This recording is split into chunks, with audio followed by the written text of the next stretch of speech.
Hey YouTube land, it is Tycander's doing another action figure review, and this time I'm a bit late to the game for this one, but it's one I waited to pick up because they went on sale. I didn't feel the €30 price point that most Black Series figures over here is worth it, so I bided my time and waited for this guy to go down. So I picked this guy up at GameStop. He's the GameStop exclusive Inferno Squad Agent. Now, essentially what he is, he's just a repaint of a TIE Fighter pilot with just red striping and the Inferno Squad logos painted on him. As far as I know, it's the exact same as the standard Black Series TIE Fighter. I don't think there's any difference. Maybe the armament might be different. I know on the smaller 3 3/4 scale figures for the not Black Series, but for the TIE Fighter pilots, they come with the kind of smaller Imperial pistol and not the actual main big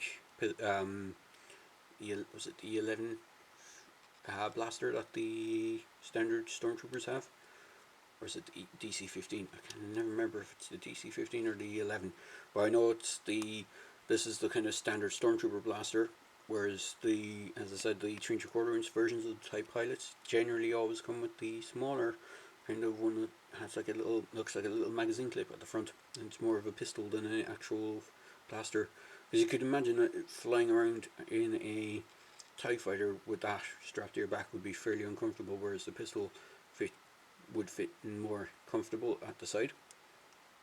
But all in all, that aside, here he is. Now, I do think they dropped the ball with this, with just having these guys as being the exclusive. I really think they should have done a falling over. I really think they should have done an Iden figure as the exclusive. Would have made more sense, and then have these guys that you could pick up regularly to build up the squad, and have Iden either as an exclusive or as like a pack-in with the game when you got it, because Battlefront 2 main, if you haven't played it, the main kind of storyline is, the single player story is based around a character called Iden Verso, or Urso, and basically what she's kind of she's one of the Inferno Squad. I think she's a commander in the Inferno Squad, if I remember correctly. It's been a while since I played this single story mode, but she's one of the higher up in Inferno Squad, and she's one of the few characters. Well, actually, you see all the characters without their helmets on, but she's one of the main characters, so it would have made sense to have her as an exclusive. So, and then have like Squad Builder as a one that you can buy. So for a size comparison, or for a scale, he stands just around the 6-inch mark. Pretty cool figure. I've never had the TIE Fighter pilots before, but it comes on the standard Black Series box. The only difference is it doesn't have a number here because it's an exclusive. And if I flip around to the back of the box, there is a brief bio for these, and it says, in the wake of the Death Star's destruction, the Empire created Inferno Squad to ensure that Imperial secrets would remain safe. Their fierce loyalty to the Empire and exceptional skills in both aerial and ground combat set the squad apart from the rank and file troopers. So,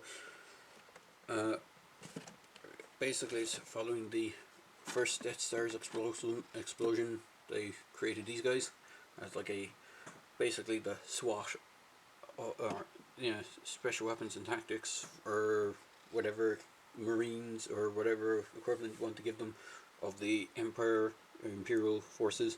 So they're like a step above the normal troops. But overall, it's a great looking figure. As I said, I haven't known the normal TIE Fighter pilot, so I'm assuming he's pretty much identical to this, without all the red paint and maybe some silver paints. But bring him in close, you can see he has very dull red for the eyes, which is pretty sweet. He has a red marking here, another red marking on this side, Imperial logo, the Inferno Squad logo there, and just a red striping. Now, what's weird is it's really bright on the upper part of the arm, then it goes really dull, and I'm not sure if it's supposed to continue on to have red striping on the other side, but he doesn't have it up on the shoulder and arm, so I'm assuming he's not supposed to have it on both sides. And then if I flip him around the back, He's a bit of a paint splotch, unfortunately, but he has nothing on the back. I'm not sure if the original TIE Fighter pilot has that weird circle with the two lines like the Stormtroopers and everyone else. If I bring in the Death Squad Trooper, you know, this kind of design on the back. But oh, he is pretty cool. For posability, his arms can go out that much, rotate all the way around. A single joint at the elbow with a rotation and gets just around 90-degree bend. Swivel in the wrist with a hinge in the wrist, which is incredibly tight on my one, and I feel like I'm going to break the joint. Just a side note, this is my second figure of the TIE Fighter pilot, or TIE Fighter, the Inferno Squad Agent. The first one I had an issue with this, so I had to bring them back, and they replaced them. GameStop replaced them for me. Thankfully, they had another one. But this joint here was mismolded, so when you tried to push the arm up, it wouldn't move. It was like, if you take out the arm, there's a peg going through, and there should be a hole all the way around the peg, so it gives you the freedom of movement, but it wouldn't move because it was mismolded. The plastic had molded in there, and you could still see the peg piece, so it just basically locked it, and when you try to move it, the whole arm would move off the joint. That aside, he does have a waist swivel, or he doesn't have a waist swivel, he has a diaphragm joint, but it looks like he has a waist swivel because of the way the armor plate goes all the way down to the waist practically. The belt is a separate piece, it's added in afterwards. It's pretty much similar to the Stormtrooper belt, which has the pocket for the blaster on it. He can do split that much, forward on the leg, back a bit. There's an upper thigh swivel, double jointed knees, swivel in the boot, and a hinge in the boot. So all in all, he's pretty sweet. His head is on a ball joint, but you can get a good range of movement. The only thing is, if you want to get the head to go all the way around, you have to take out these piping. It does have the hinge, so it can go forward and back. But it is nice that they didn't glue these into place, because that would just make them stretch over time and break easier. But you do still get a good range of movement with them being in, and it doesn't look too odd. And then this piece isn't removable. It is a separate piece, but it's glued into place.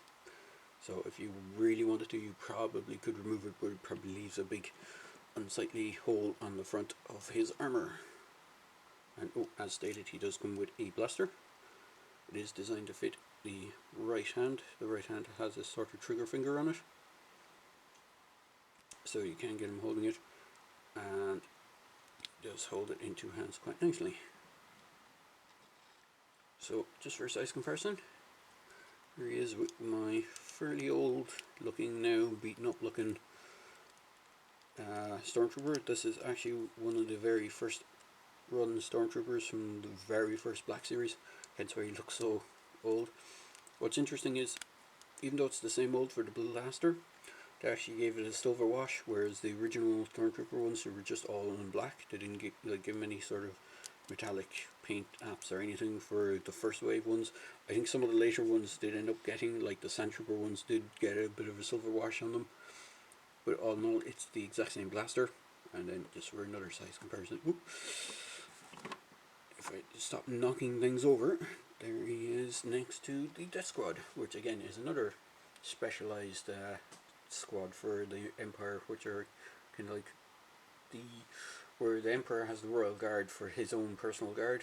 The Death Squad guys are supposed to be like Royal Guards for the kind of elite of the Empire, like the Admirals and Vice Admirals and all those. So, and as if you've seen Rogue One, they're the guys that protect Director Krennic. So, oh no, really good figure. Oh. And I'm always forgetting this, they do have peg holes on the bottom of the feet. So, if you have any stands, in fact I don't think is there any stands? There is a few dynamic stands for the Black Series figures, which I think were released recently enough, where it has like a battle scene and gives a few peg holes on a stand for adding extra figures like Stormtroopers onto it, just to give it more dynamic look to it. But as far as I know, I don't think there's kind of basic standard stands for the Black Series. So there you go guys, quick video review for the Star Wars Inferno Squad Agent. as I said, it's a great figure. Didn't particularly want to pay €30 for it when it first came out. Thought it was a bit too pricey for what is essentially just a repaint.